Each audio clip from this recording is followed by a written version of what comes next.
Hi hello నమస్తే welcome back to iDream media. ఈరోజు మనతో ఉన్నారు ఎన్ఐఎస్ఎం అండ్ క్యూపీఎఫ్పి సర్టిఫైడ్ అయిన సాయిరామ్ గారు. ముఖ్యంగా ప్రతి ఒక్కరికి కూడా మ్యూచువల్ ఫండ్స్లో ఇన్వెస్ట్ చేయాలనుకున్న వాళ్ళు ఎలాంటి ఫండ్స్లో ఇన్వెస్ట్ చేయాలి, అసలు నేను ఎన్ని ఫండ్స్లో ఇన్వెస్ట్ చేయాలి అని డౌట్స్తో ఉంటారు కదా, ఆ డౌట్స్ని ఈరోజు ఎపిసోడ్లో క్లారిఫై చేసుకుందాం. Hi sir. Hi Virat. Sairam గారు, ప్రీవియస్ ఎపిసోడ్లో మీరు మ్యూచువల్ ఫండ్స్ గురించి మాట్లాడుతూ 45 ఏఎంసీ కంపెనీస్ విరాట్, అందులో కూడా 6 కేటగిరీస్లో ఉంటూ ఉంటాయి. అంటే ఓవరాల్గా 200+ ఫండ్సే మనకి అవుట్పుట్ అయితే కనిపిస్తూ ఉంది.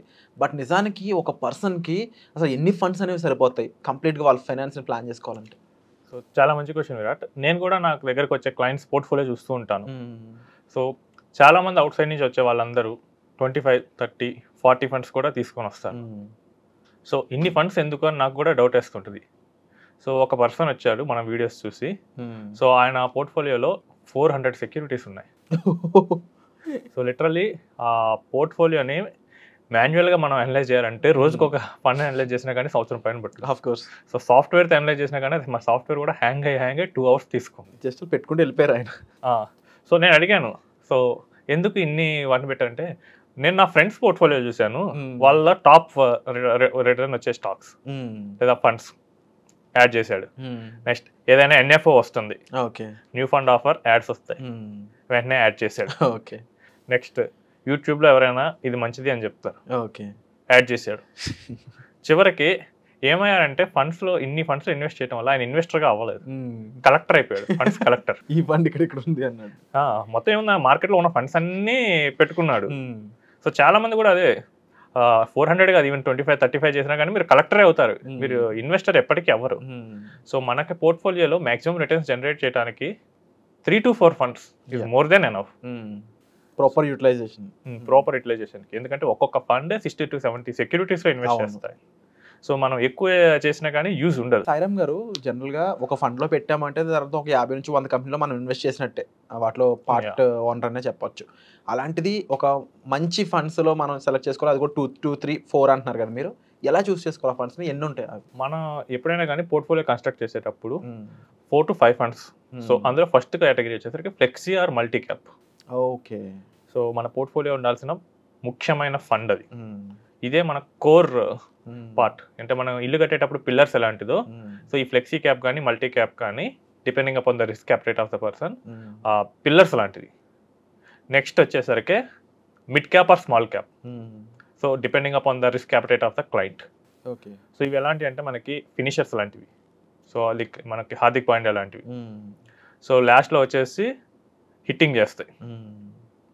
సో నెక్స్ట్ వచ్చేసేసరికి ఒక డెట్ ఫండ్ లేదా ఒక ఆర్బిట్రాజ్ ఫండ్. ఓకే. రిస్క్ ఇదేంటంటే మనకి స్టెబిలిటీ ఇస్తుంది పోర్ట్ఫోలియోకి. సో ఇవి ఎప్పుడు నెగిటివ్కి వెళ్ళవు. సో కాబట్టి ఒకవేళ మార్కెట్ కరెక్షన్ ఉన్నప్పుడు మనం వెంటనే ఈక్విటీ కొనుక్కోవచ్చు. అప్పుడు క్యాష్ ఎవరు ఇస్తారు? అవును. సో అదే మనం డెట్ పెట్టుకుంటే కనుక మనకి స్టెబిలిటీ వస్తుంది, మనకి మార్కెట్ కరెక్షన్స్లో మనం ఎక్కడి నుంచి తీసేసి వెంటనే ఇన్వెస్ట్ చేయొచ్చు. ఓకే. జనరల్గా సార్ ఇంకో చిన్న డౌట్ ఇక్కడ నాకు ఏంటంటే, నేను ప్రీవియస్ ఇన్వెస్టర్స్ కానీ నేను ఎక్కువ చూస్తున్న న్యూస్లో కానీ వినేది, సెక్టార్ కానీ లేకపోతే ఇలా థిమాటిక్ ఫండ్స్ అనేవి ఒక టైంలో హాట్ ఉన్నంత వరకు సేఫే, బట్ ఒక్కసారి అవి పడ్డం మొదలు పెడితే కొంచెం రిస్కీ అనేది విన్నాను. ఇది ఎంతవరకు నిజం? సో మీరు చెప్పింది చాలా కరెక్టే విరాట్. సో ఈ సెక్టార్ ఫండ్స్ లేదా థిమాటిక్ ఫండ్స్ ఆ థీమ్ రన్ అవుతున్న వరకు అసలు ఏ కేటగిరీ కూడా వాటిని బీట్ చేయలేదు. అవును. కోవిడ్ అప్పుడు pharma category, health care sector, తర్వాత ఇప్పుడు ఐటీ రన్ అవుతుంది, ఫిన్టెక్ రన్ అవుతుంది. సో ఈ థీమ్ రన్ అయ్యేటప్పుడు అసలు ఏ కేటగిరీ కూడా దాన్ని బీట్ చేయలేదు. బాహుబలి అని చెప్పి మీకు 2007 ఆ టైంలో, 2004 నుంచి 7 ఆ టైంలో మనకి రోడ్లు ఇవన్నీ అప్పుడప్పుడే డెవలప్ చేస్తూ ఉన్నారు. సో అప్పుడు ఇన్ఫ్రా రన్ అయింది. కానీ ఇన్ఫ్రా 2008 ఆ టైంలో గ్లోబల్ రిసెషన్ ముందు ఎండ్ అయిపోయింది. ఓకే. సో మనం కరెక్ట్గా చూసుకోకుండా ఇన్ఫ్రా బాగా వచ్చేసిందని పెట్టేస్తే ఏమయ్యేది? సో టు బి స్పెసిఫికల్గా ఎస్బీఐ ఇన్ఫ్రాస్ట్రక్చర్ ఫండ్ 2007లో స్టార్ట్ చేశారు. ఓకే. సో అప్పుడు మీరు ఒక 10,000 ఇన్వెస్ట్ చేస్తే 2020లో కూడా సేమ్ 10,000 ఉంది. ఇంత రిస్క్ ఉంటుంది. సో మనం కేటగిరీని కరెక్ట్గా అనలైజ్ చేయాలి. ఇది అందరికీ కాదు, ఓన్లీ ఫర్ అడ్వాన్స్డ్ అండర్స్టాండింగ్ ఉన్న ఇన్వెస్టర్స్కి. ఓకే. చాలా ఎక్కువ రిస్క్ తీసుకోవాలి. ఎందుకంటే కరెక్ట్ అయితే కనుక మనకి 40, 50, 60% వస్తాయి ఈజీగా. లేదు అంటే కనుక అది ఎప్పటికీ పెరగకుండా ఉంటుంది. సో ఇంకా అది పెరిగిద్దా లేదా అని అనుకుంటారు. సో ఈ సెక్టార్ అండ్ థీమాటిక్స్ ఓన్లీ ఫర్ ఎక్కువ రిస్క్ తీసుకునే వాళ్ళకి. నెక్స్ట్ ఇంత రిస్క్ తీసుకోలేను బట్ కొంచెం మోడరేట్గా ఉండాలనుకునే వాళ్ళకి కాంట్రా లేదా వాల్యూ ఫండ్. ఇదేంటంటే మార్కెట్కి రివర్స్గా వర్క్ అవుతుంది. మార్కెట్ పెరిగేటప్పుడు అందులో ఉన్న ఫండ్స్ పెరగవు. ఎప్పుడైతే మార్కెట్ రివర్స్ అవుతుందో ఆ ఫండ్స్ పెరుగుతాయి. సో ఈ 5 కేటగిరీస్ ఉంటే సరిపోతుంది. ఇంతకు మించి మనం ఏ కేటగిరీని యాడ్ చేస్తున్నా దానివల్ల వచ్చే యూజ్ ఏంటో తెలుసుకోవాలి. సో ఆల్రెడీ మనం పెట్టిన ఈ 5 వాటిల్లోనే దాదాపు ఎంటైర్ మార్కెట్ ఉంటుంది. సో అంతకు మించి మనం ఏ ఫండ్ పెట్టినా మనకు యూజ్ ఉండదు. సాయిరామ్ గారు, అంటే గోల్డ్ ఇలాంటి వాటిలో డైవర్సిఫికేషన్ కోసం మనం ఇన్వెస్ట్ చేయాల్సి ఉంటుంది కదా, మరి దానికి సంబంధించి మీరు ఇంకా ఇందులో ఇన్వాల్వ్ చేయలేదు ఎటువంటి మ్యాటర్? విరాట్, మన తెలుగు స్టేట్స్లో వచ్చే వాళ్ళకి చాలా మందికి ఆల్రెడీ మంచిగా రియల్ ఎస్టేట్స్లో పెట్టుబడులు ఉంటాయి. అవును. గోల్డ్ కూడా ఆర్నమెంట్స్ రూపంలో బాగానే కొనుక్కొని ఉంటారు. సో అవన్నీ వాళ్ళకి ఫిజికల్ ఫామ్లో ఉన్నాయి. అవును. ఇప్పుడు నేను తీసుకొచ్చి ఫైనాన్షియల్ ఫామ్లో యాడ్ చేయాలి. సో దానివల్ల నాకు ఏమవుతుంది? సో ఇప్పుడు నేను ఒక రీట్ని, మైండ్ స్పేస్ రీట్ని యాడ్ చేసుకుందాం అనుకుందాం. ఓకే. సో ఆల్రెడీ ఒక 10 ఎకరాల పొలం ఉన్న వ్యక్తి మళ్ళీ రియల్ ఎస్టేట్లో పెట్టాడు.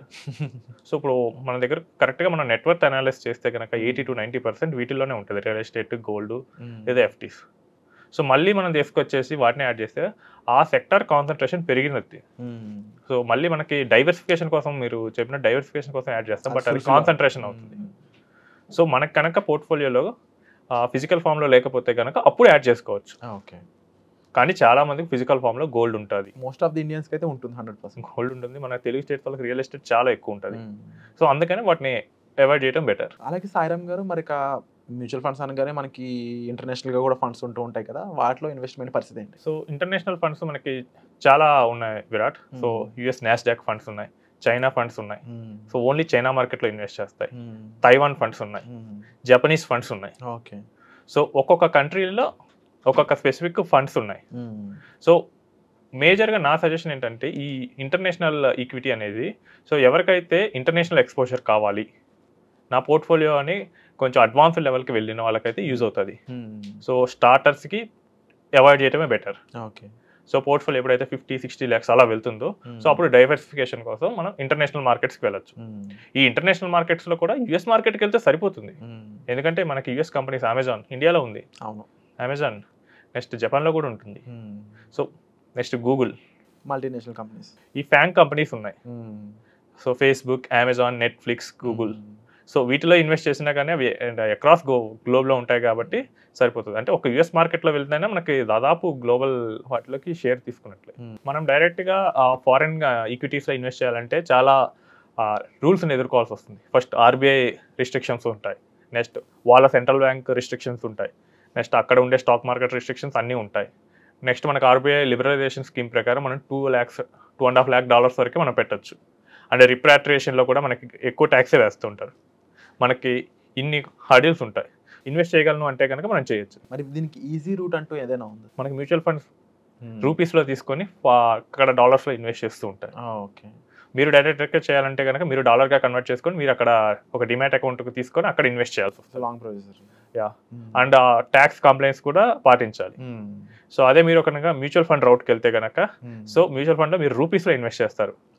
అండ్ మనకి అక్కడ డాలర్స్లో వాళ్ళు తిరిగి మార్చుకొని ఇన్వెస్ట్ చేస్తారు. అండ్ ఆ డాలర్ రిటర్న్ అక్కడ వచ్చేస్తుంది. మళ్ళీ రివర్స్ మనకి రూపీస్లో ఇస్తారు. మనం ఎక్స్చేంజ్ కంప్లీట్గా త్రూ యాపే అవుతూ ఉంటుంది. మొత్తం మ్యూచువల్ ఫండ్ కంపెనీ చేసేస్తుంది. మీరు జస్ట్ నార్మల్ మ్యూచువల్ ఫండ్ లాగా మీరు ఇన్వెస్ట్ చేసేస్తారు. ఒక 1 lakh ఇన్వెస్ట్ చేశారు, ఆ 1 lakh ఈక్వలెంట్ మనీని వాళ్ళు నాస్డాక్ అయితే డాలర్లో అక్కడ తీసుకెళ్ళి అక్కడ వాళ్ళు ఇన్వెస్ట్ చేసేస్తారు. సో మళ్ళీ రివర్స్ డాలర్ పెరిగినప్పుడు, పోర్ట్ఫోలియో పెరిగినప్పుడు వాటిని సెల్ చేసేసి మనకు కావాలనుకుంటే మనం రివర్స్లో తీసుకోవాలి. సాయిరామ్ గారు, మీరు ఇప్పుడు ప్రీవియస్ ఎపిసోడ్లో చూసుకున్నా, ఈ ఎపిసోడ్లో చూసుకున్నా, చాలా different personalities, different types of investments గురించి మాట్లాడుతూ ఉన్నారు కదా. మీ దగ్గరకు వచ్చే క్లయింట్స్కి ఈ విషయాన్ని మీరు సాల్వ్ చేస్తారు? అవును విరాట్. సో వచ్చే క్లయింట్స్ ప్రతి ఒక్కళ్ళకి వాళ్ళ డీటెయిల్స్ తీసుకొని వాళ్ళ గోల్స్ ఏంటి, సో దాని ప్రకారం ఏ కేటగిరీస్లో ఇన్వెస్ట్ చేయాలి, దాన్ని ఎలా ప్లాన్ చేయాలి, సో ఇన్వెస్ట్మెంట్ ప్రాసెస్ ఎలా చేయాలి, సో ఇవి మొత్తం ఎండ్ టు ఎండ్ మేము హ్యాండిల్ చేసేస్తాం. ఓకే. సో వాటి రివ్యూస్, నెక్స్ట్ మానిటరింగ్, ఇవన్నీ మేము హ్యాండిల్ చేసేస్తాం. సో మీరు ఇంటర్నేషనల్ ఫండ్స్ కోసం చూస్తున్నా, ఇండియన్ డొమెస్టిక్ సంబంధించి చూస్తున్నా, అండ్ ఇన్వెస్ట్మెంట్స్, పర్సనల్ ఫైనాన్స్, అలాగే ఓవరాల్ ట్యాక్స్ డిడక్షన్ సంబంధించి, ఓవరాల్ మీ పర్సనల్ ఫైనాన్స్ సంబంధించిన విషయాలన్నింటి కూడా మీరు ఒక రైట్ ప్రొఫెషనల్తో షేర్ చేసుకుని దాన్ని మేనేజ్ చేసుకోవాలనుకున్నట్లయితే మీరు డిస్ప్లే అవుతున్న నెంబర్స్ కాల్ చేసి డైరెక్ట్గా సాయిరామ్ గారి యొక్క పర్సనల్ అపాయింట్మెంట్ తీసుకొని సార్ని కలవచ్చు. సో వచ్చే ఎపిసోడ్లో మళ్ళీ కలుద్దాం. మీకు ఎటువంటి డౌట్స్ ఉన్నా సరే కామెంట్ సెక్షన్లో మెన్షన్ చేయండి. Thank you so much sir. Thank you.